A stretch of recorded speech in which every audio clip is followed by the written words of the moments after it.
previously on Sugarland. It's sad that he passed when he did, not able to see this come to full closure, but his efforts will always be a part of the Sugarland 95 story. I'm angriest about the way they treated Reggie, and I'm angriest about them putting his name in their mouth, particularly when they're avoiding doing the things that he asked for. Life needed to move on for Bend ISD, but we were not quite ready to move on. We weren't done. We're not done. We made the decision when the pandemic started to donate all of our PPE supplies to local hospitals. But then it meant that we didn't have those supplies once the university started to reopen. I don't want to contact anyone. I don't want to contact anyone at all until that analysis is actually done. No, I'm not upset because that's typical. Just like we bury things, they bury things and hide things too, and you move on. And until someone brings it to your attention, you just won't know.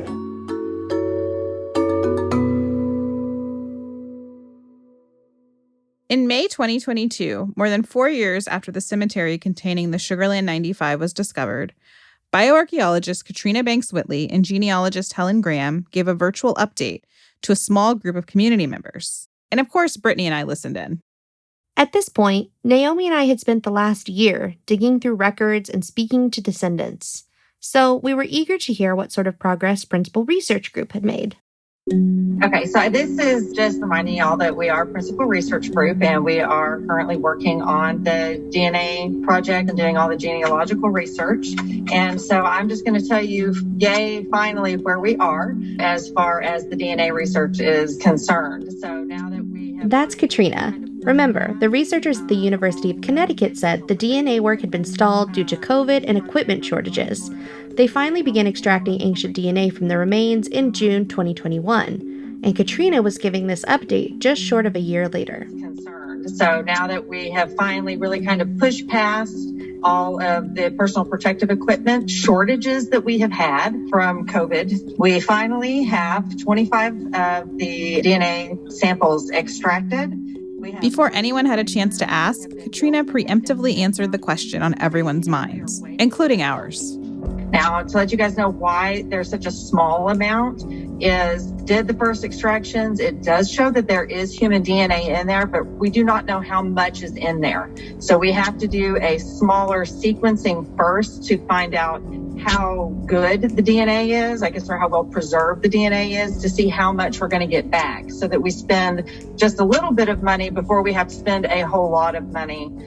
Basically, they wanted to see how much it cost to process and analyze the first round of samples so they could estimate what kind of budget they'd need to do the rest. We're in a real exciting step because once we get this back, we can get pricing and we will be able to charge forward. Next up was Helen, who was handling the genealogical research. The question is, have we identified any living descendants? The answer is yes. We've identified and interviewed descendants for one of our 95. Through archival research, we've identified descendants for 2 others. I've reached out to them. They've not responded yet. And there's another individual that we are really close to identifying descendants for. We've reached... That typing you hear is me frantically messaging Naomi as Helen was speaking. It was mostly just a bunch of exclamation points. Another thing that we're doing, so we have 72 individuals on the roster, and we're searching millions of documents to identify the additional 23. We have identified another individual who died at that camp. And on the conduct card, it specifically says, died at Ellis number 3 in Sugarland, Texas. And if all of the records could be that helpful, that would be so wonderful. But alas, they are not.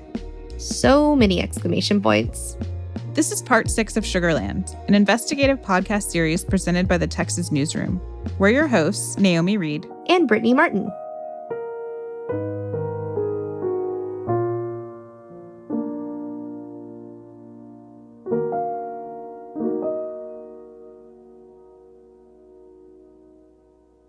This update came more than a year after we first spoke with Helen, and we were both really surprised by what we were hearing. Helen said she'd only been able to track down living descendants for 3 out of the 72 convicts on her list, and she was struggling to find an additional 23 names that would get her to 95. Despite being years behind her, we'd tracked down living relatives for a number of men, and we managed to find not just 23 additional names of men who could be buried in that cemetery, but 61. All of this made us even more anxious to look at the family trees Helen had put together, and finally, we were getting the chance. The list of all the individuals are posted on the Afro-American Historical and Genealogical Society website. Along with that are links to their profiles on Family Search. You might remember that we'd asked to see these family trees the first time we spoke to Helen, back when we were starting our own genealogical research. But she didn't send them to us. We started clicking on the links as Helen was still giving her update. And when we pulled each tree up, we were confused. Almost all the trees were completely blank. Most didn't include any family members, and some didn't even have the prison records Helen used to create her original list of 72. We kept listening to her update. What's taking so long to do genealogical research? We conduct exhaustive research on each of the individuals that we've identified thus far. We don't just go into, like, say, for instance, Ancestry and type in a name and it pulls up a family tree that someone has already been working on and pull information from that.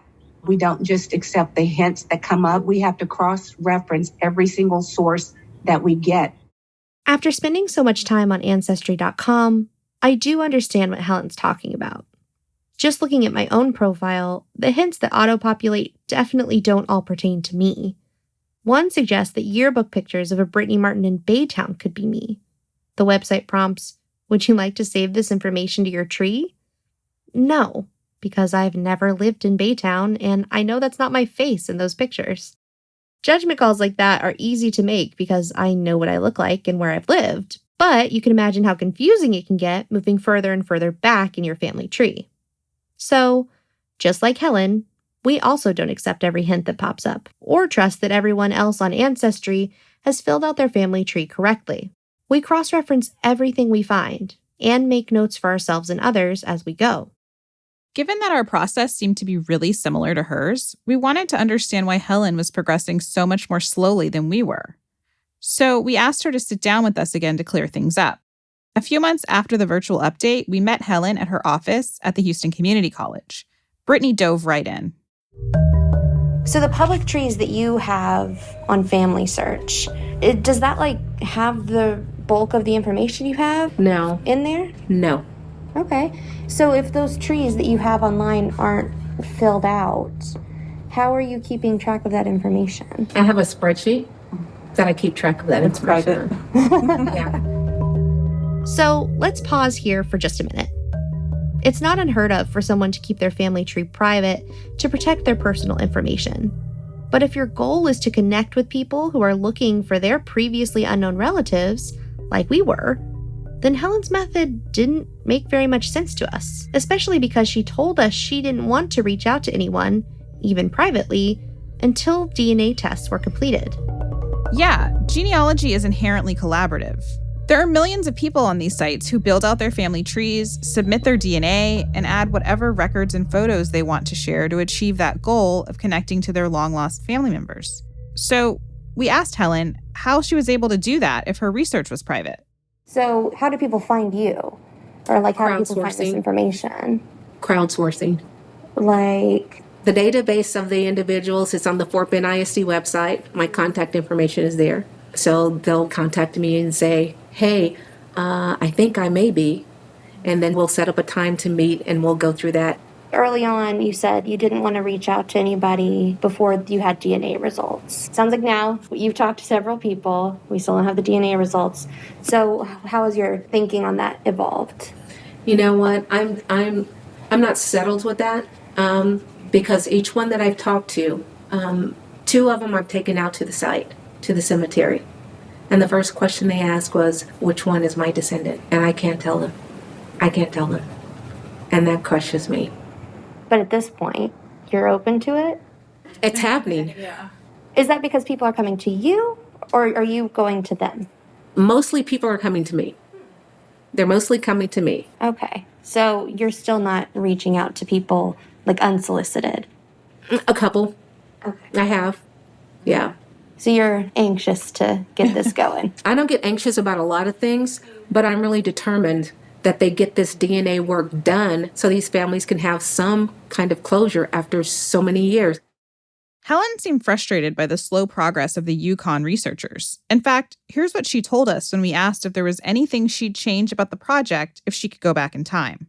If I had a say-so, which I didn't, but if I had a say-so, I would have probably, in hindsight, gone with a research facility who was, I guess, more devoted to this or who had the time to invest in this, because there's been a long time for the DNA analysis to be done. It's been too long, in my opinion. But ironically, Helen acknowledged that she didn't necessarily have the time to invest in the project herself. And I gotta confess, the research has gone really slow because I have a full-time job. And so I've not devoted every waking hour to doing this genealogical research. Helen is the Dean of Liberal Arts, Humanities, and Education at the Houston Community College. Working at a community college is a very big time commitment, especially being in an administrative role like a dean.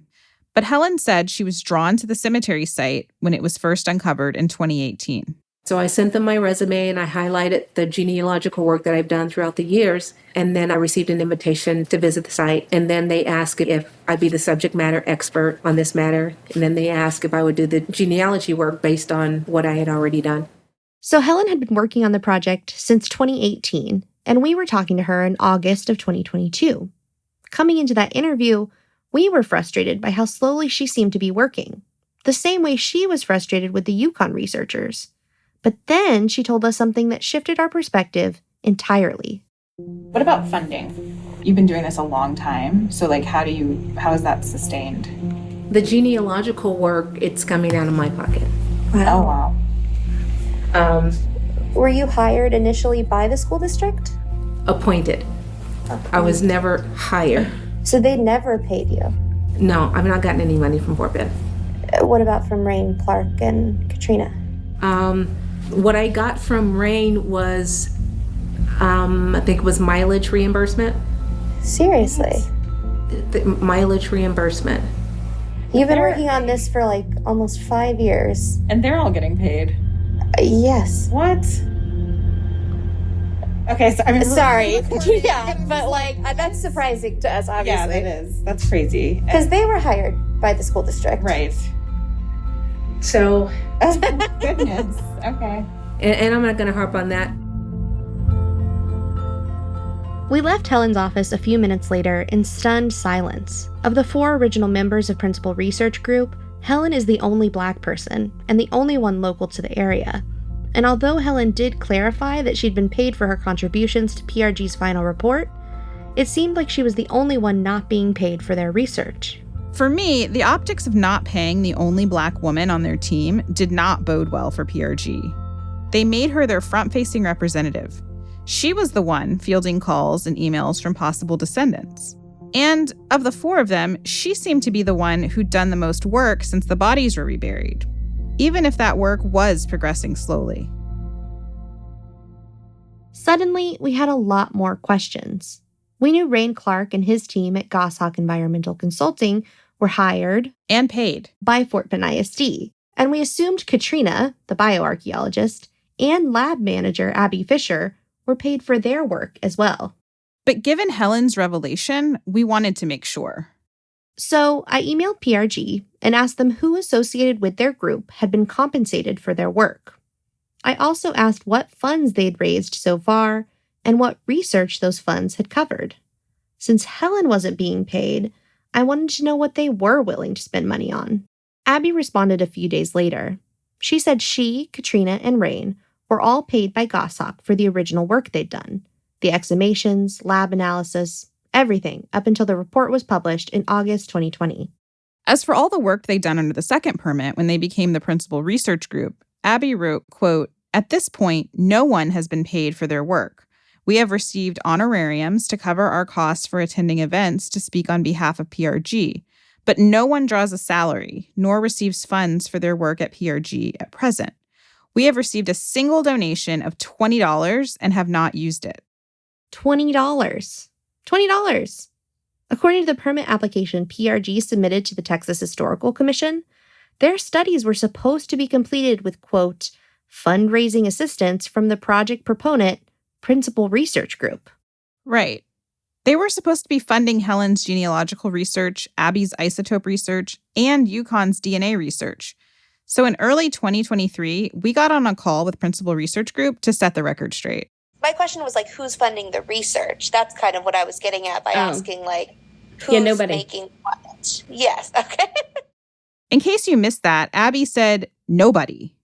5 years after the cemetery was discovered, nobody was funding PRG's research.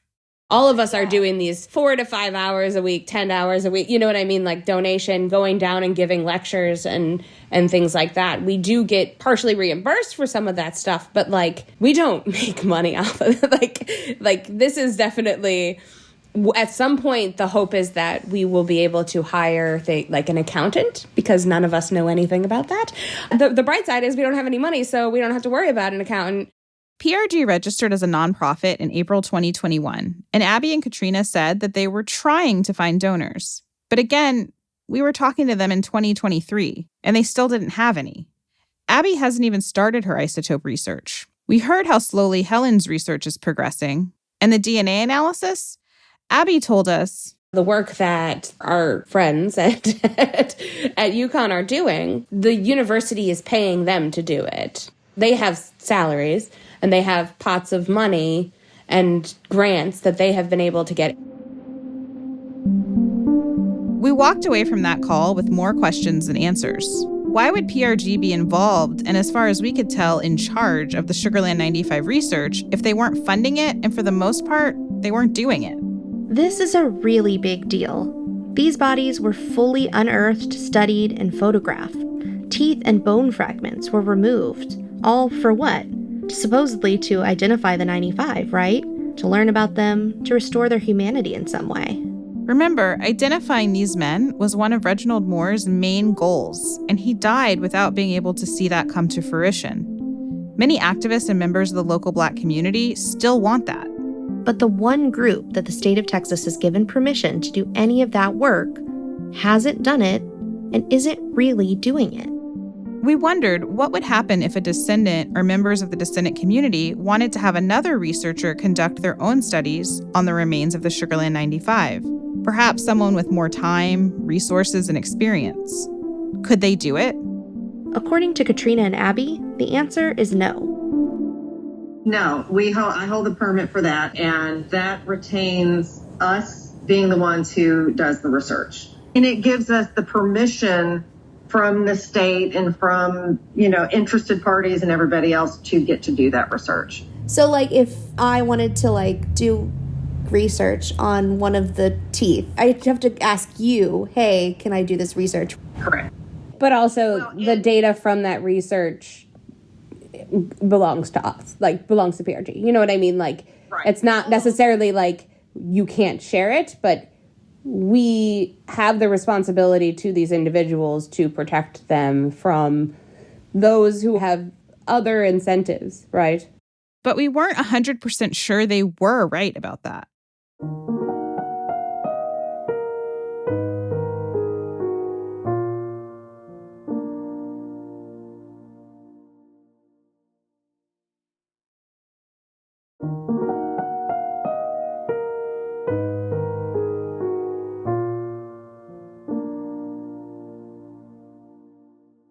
We wanted to follow up on Katrina and Abby's claims that PRG had the exclusive right to conduct research on the remains of the Sugarland 95.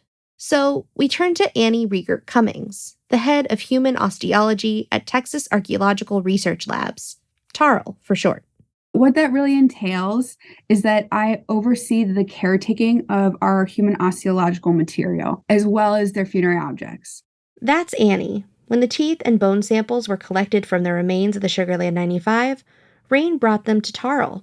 It's the largest archaeological repository in the state of Texas. TARL loaned some of those samples to UConn so they could extract DNA. Typically, what would happen is a researcher would approach us and they would say, I'm interested in working on a project. They would need to provide a full proposal and their credentials, because we're not going to just do it with anyone, obviously. You can't be just a layperson and say, I want to go access these remains.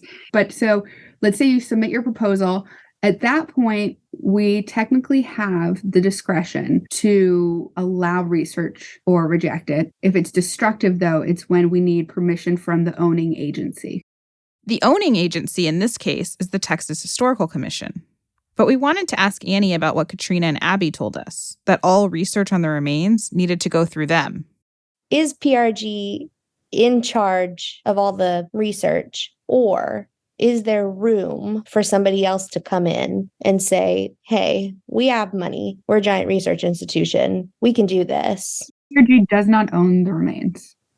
They do not have control. They can't. They cannot. They don't have like a non-compete here. Like you can't do that. No, they're human beings. They have a permit to get access to remains. They do not own the remains. Okay. The THC could say, we don't want other people doing this, or we have another project going on, because I trust that they are on top of that. And they are the ultimate say, but in no way can a company that does not have control, that is not a descendant, say there can be no other research on this. So there was a way for others to step in if that's what the community wanted. Our next big unanswered question was the DNA. As we heard in the May 2022 update, UConn researchers Deborah Bolnick and Sam Archer had already extracted ancient DNA from some of the samples and had prepared that DNA for sequencing. Abby said that research was funded by UConn and grants that Sam and Deborah got on their own. So we wanted to know why PRG was still involved. Yeah, it sounded like UConn was doing and funding this research on their own, which, according to Annie at Tarl, was allowed. So why were they under PRG's umbrella of control? Brittany called Sam. So basically, I'm wrapping up an episode on Principal Research Group. Okay. And I still don't fully understand their role in all of this. Like, it seems like you guys funded this research and you've been doing it. So what are they doing? So they're the ones that hold the permit with the Texas Historical Commission. Uh-huh. So they are like, I mean, I don't know exactly the legality of it all, but as far as I understand it, they are like, according to the state of Texas, it's their project. Right. But in reality, have they been involved at all? I mean, they, yes. Okay. Yes. In what way? Well, at this point, Sam sort of clammed up. When we'd talked before, she seemed really excited to discuss the project. But something had clearly changed in the year and a half since, and I wanted to know what it was. So I filed a public records request for all the emails PRG exchanged with Sam and Deborah over the past few years. And once we got them, Sam's hesitation made a lot more sense. The emails showed that near the end of 2020, after the project had been stalled for about a year, Sam applied for a prestigious anthropology grant from the Winter Gren Foundation. She wanted to use that funding for her research on the Sugarland 95, along with another recently uncovered historic cemetery in Austin. As a non-anthropology person, I didn't know this, but you said that grant was a really big deal. Yes, no one gets these, but Sam did. It's a huge accomplishment. When I was a PhD student, I was making max $20,000 a year, and that was with a fellowship. I was working as a teaching assistant and writing my dissertation. It's not a lot of money, but grants like the Winter Gren or the Ford or the National Science Foundation can really make a difference. So what happened next was surprising. The emails show that when Deborah relayed the good news to PRG, they didn't take it well. Yeah, Rain sent the first response. It's long, so we asked one of our colleagues to read it. One would think that it would be totally obvious that Katrina and I should have reviewed and agreed to this proposal prior to its submission. I, for one, am extremely uncomfortable agreeing to move forward without a discussion between the four of us about the path of this project and a discussion about who is involved, in what parts they will be involved, and who will be getting credited for the outcomes of this study. Please respond today with extraction start date and schedule, as well as a date and time when you can take part in the discussion that should have occurred prior to application of this grant. I can kind of see why Rain would be upset that they didn't get a heads up, but this still should have been good news. Remember, PRG hadn't raised any money to fund this project. Sam went out and got this grant on her own to help pay for it. Right. And to be clear, it's not like Sam and Deborah were charging for the hundreds of hours they spent in the lab doing this work. They were literally just trying to pay for materials like the chemicals they use. And they're the ones who've covered the cost of having the DNA sequenced so far. These expenses add up fast. Sam and Deborah wrote back immediately and apologized for not mentioning PRG in the grant proposal. They also said they planned to have the first batch of DNA extractions done by June 2021, when PRG wanted to launch their website. Katrina followed up with a formal letter listing 19 issues she had with Sam's proposal. It sounds a lot like Rain's initial email. She said it was unethical for Sam and Deborah to submit the application without telling her first, and that she was, quote, shocked by their effrontery. Then Katrina took it a step further. Her response is also pretty long, so we enlisted our editor to read it. At this point, neither you nor Samantha can discuss the Sugarland 95 with any public forum. Neither you nor Sam are given permission to give public lectures, interviews, or discuss this project with any outside individuals. Your part of this project is to only pull DNA and provide a cost analysis, and to date, your lab has not participated in any research. If Samantha can continue with the research, we will be included in any discussions and guidance regarding her dissertation research as it applies to the Sugarland 95. So, yeah, of course Sam was hesitant to talk to us. That email sounds like Katrina was threatening her dissertation research. It can take years to complete this kind of graduate work. I think anyone would be unsettled to get a message like that. PRG threatened to pull the whole project from UConn more than once. But at the time of this recording, Sam and Deborah are still conducting the DNA research. What that entails is extracting DNA, then sequencing that DNA, which makes it readable and comparable to other people and datasets. And while Sam declined to answer many of our questions, she did make one thing clear. She said for her, this research isn't just about finishing her dissertation and graduating. She's committed to protecting the genetic information of the Sugarland 95 and their descendants. If any of them were to ask her not to publish this research, she said, without an ounce of hesitation, that she wouldn't. At this point, it felt clear that PRG wanted to be the only ones telling the story of the Sugarland 95.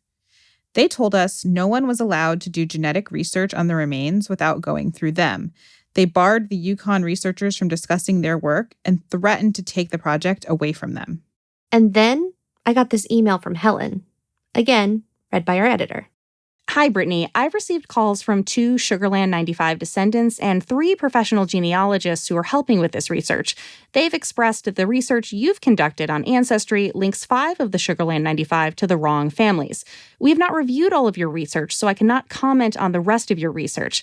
I reviewed the ancestral line for one of the descendants who contacted me, and the information you entered in Ancestry is conflicting. Will you change your settings to private for the Sugarland 95? We are working to make sure we have completed an exhaustive search so as to not confuse anyone. Let me know if you have any questions. Thanks. Do you remember what your initial reaction was? Well, my first move was to forward it to you. But honestly, I was just scared. As a journalist, there's kind of nothing worse than being told you got something wrong. Yeah, of course. I called Helen right away to get more information, but she didn't answer. So I sat and panicked for a little while longer. But once I calmed down and started thinking through it, my perspective began to shift. Explain that. Well, one of the descendants I assume Helen heard from actually reached out to us a few months before I got this email. She messaged us on Ancestry after seeing our family trees and asked us to call her. So I did. She said she thought she was a distant relative of a convict named Ike Rhodes, who died in 1888. He actually died within 3 days of arriving at the convict camp, so the sergeant never got a chance to record any of his information. We don't know how old he was or where he lived or anything like that. All his intake form really says is that he was convicted in Lavaca County, and that's where this woman's family came from. Right. And because of the lack of information we knew up front, the tree we built for Ike Rhodes was pretty limited. I think we added one possible census record, and that's pretty much it. Yeah, and when this woman reached out and said, actually, I have an Ike Rhodes in my family tree, and I think he could be this convict. I was like, great. I deleted the old census record and went from there. And based on that, you were able to fix our tree. Yeah, absolutely. And in my mind, it was evidence that doing this project in full view of the public was working. I'd connected with someone once before who thought their tree overlapped with one of ours, and it turned out that he was looking at an incorrect record. It wasn't a match after all. Ultimately, it led to a great conversation. It wasn't contentious or anything. People who do genealogy are some of the nicest ever. Genuinely. They're so curious and open and just great. So back to Helen's email. You started to feel like getting something wrong wasn't the worst thing in the world. Yeah, I mean, I still wanted to fix anything that might be inaccurate. But the more I thought about those interactions and the good that came out of them, the more reluctant I was to take Helen's advice and make our trees private. And this gets at the fundamental difference in our approaches. Helen is conducting her research in private, and we're conducting ours in public. We reach out to everyone we can, and from what Helen told us, it seems she mainly waits for people to come to her. Given everything we learned about PRG's approach to this research, this felt like another example of gatekeeping. Yeah, it did. So we decided to press her on it. We emailed Helen the next day, basically saying, hey, can you tell us which trees you think might contain errors? We'd love to correct any inconsistencies and welcome any kind of new information. And then we wrote, for us, the goal of this project is to help people connect to their history and their ancestors. The reason our trees exist and the reason they're public is because we want people to find them and interact with them. We want to make this information more accessible. We're interested and open to hearing why you think it's better to do this work in private. And that seemed to strike a nerve. Helen called Brittany. I'm in between meetings right now, but I wanted to give you a quick call. No, we want this information public. Don't understand. We want it public. We want people to go out there and try to make connections. We want to make sure that it's accurate, though. Which trees in particular have they found issues with? Check out, and I need to look at my records, but Esau Powell was one and cede Frosch was another. Okay, pause here, because I couldn't look up these trees when I was on this call, but I have looked them up since, and this doesn't check out. Our tree for cede Frosch is blank aside from him, so I don't see how that one could be wrong. Why was it blank? Because we don't add people to family trees unless we find some kind of documentary proof that they belong there. And we just couldn't find enough about him to feel comfortable adding family members. And the other one, Esau Powell? Yeah, so again, I'm open to hearing what she thinks we got wrong, but this is one I actually feel really, really good about. You and I spoke to one of his descendants who had all the same information we did. So of all the nearly 200 trees we've assembled, these are some of the last two I'd worry about us having wrong. And the other three? I need to look at my records. I got to pull that up because those were earlier calls. Okay. Well, yeah. I mean, I'd love to look at them. We don't want it private. Just I asked to make it private until an exhaustive search has been done, and then make it public because it's conflicting.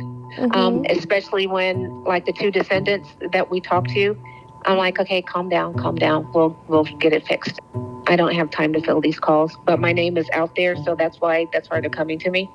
I'm interested in talking to whoever. We have connected with possible descendants, and we have connected with people who, we thought were in the tree and we were wrong. It's helpful when people come forward and connect, and that's how we get it right, I would love to talk to your genealogist. I would love to talk to the descendants. I mean, whoever has information, I'm so open to making those corrections and connecting more, so... We have the same goal.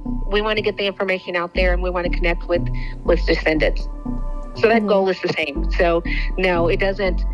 Keeping it private defeats the purpose, but I didn't want to put information out there that was not, and it's not intentional, and it happens, but we just need to make sure that an exhaustive search has been done. And that was pretty much it. They wrapped up the call. Yeah, I did ask her to send me the other names and any other information, but she hasn't. And we haven't made our trees private. We haven't. I obviously don't ever want to spread misinformation, but the only reason we made these trees is so that people who didn't know they might be a descendant of the Sugarland 95 could find this information and engage with the project if they choose to. Hiding the information we have, even if it's not perfect, won't accomplish that goal. So, to sum up, PRG isn't funding the genetic or genealogical research, but they also don't think anyone else should be allowed to do it. As Reggie's friend Jay Jenkins points out, it's awfully convenient for Forpin ISD that PRG's work is going so slowly. Until we identify them definitively, we cannot seek the redress that is necessary. If you're the school district's lawyer, right, there's a 0% chance that a descendant will sue you if the DNA tests are never done. That actually seems to be the impression many were left with after hearing how all this played out. So we followed up on it. We've spent countless hours talking to each member of PRG, studying their findings, listening to their presentations, and reading their emails. And I don't believe they're purposefully stalling this research. What the evidence does suggest is less sinister, but no less frustrating. PRG is in over their heads. By their own admission, they don't have the money, the time, or the necessary expertise to complete the work they set out to do. And yet, they have not given up control. There's actually one other thing we want to tell you about PRG's work on this project. Something that, combined with everything else we've learned in this episode, calls PRG's leadership into serious question. It's one of the major bombshells we learned from their lengthy report in 2020. We haven't mentioned it until now because we didn't want to confuse you, but Helen actually addressed it during the virtual update you heard at the beginning of this episode. One thing that I want to mention, I consistently hear like the name of the cemetery. Why is it named the way it's named? I don't know. Okay. But the cemetery name. Throughout this podcast, we've referred to the cemetery here as the Sugarland 95 Cemetery, but officially it has a different name. The Bullhead Convict Labor Camp. Bullhead Camp. Bullhead Convict Labor Camp. Bullhead Camp Cemetery. Yes, this cemetery's official recorded name is the Bullhead Camp Cemetery. That's the name on the signs. It's the name Rain Clark and other researchers used throughout their 535-page report, and it's the name that will appear on the official state historical markers soon to be erected on this site. So why, you might ask, haven't we been calling it the Bullhead Camp Cemetery all along? Well, because it's not the Bullhead Camp Cemetery. And if you're thinking, who cares what they call it? It's just a name on a few signs, right? Wrong. Because we know there really is a Bullhead Camp Cemetery somewhere in Sugarland. It just hasn't been found yet. And because of PRG, no one's looking for it. Next time on Sugarland. My question is about the decision to call this place a Bullhead Camp Cemetery. Like, to me, I'm not sure why this isn't a giant scandal. Before the Civil War, the prison population was almost entirely white in Texas. What really accelerated that growth was disciplining by government free people who had previously been controlled in every way by their owners. Instead of a penitentiary for the purposes of punishing the guilty, there exists only a system of the vilest slavery for the benefit of the lessees. He's excited about it, and he's dedicated. My God, this man, he's a hero. He's truly a hero for education.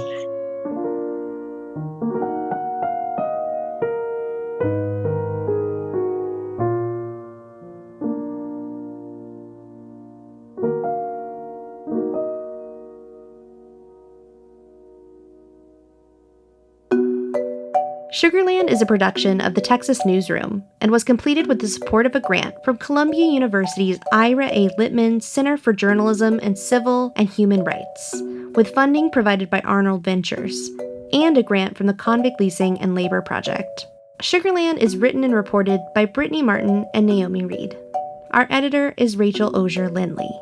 Engineering and sound design by Jacob Rosati. Fact-checking by Billy Brennan. Audio editing by Bennett Smith. Music by Jerron Marshall. Recording engineering by Jake Perlman. Production help from Rafa Fariha. Special thanks to Matt Largy for lending his voice to this episode. The Texas Newsroom is a public radio journalism collaboration that includes NPR, KERA in North Texas, Houston Public Media, KUT in Austin, Texas Public Radio in San Antonio, and other stations across the state. Corey McLagan is the statewide managing editor. The Texas Newsroom received support for Sugarland from Frontline's local journalism initiative, which is funded by the John S. and James L. Knight Foundation and the Corporation for Public Broadcasting. Visit sugarlandpodcast.com to learn more about everything we discuss in this series.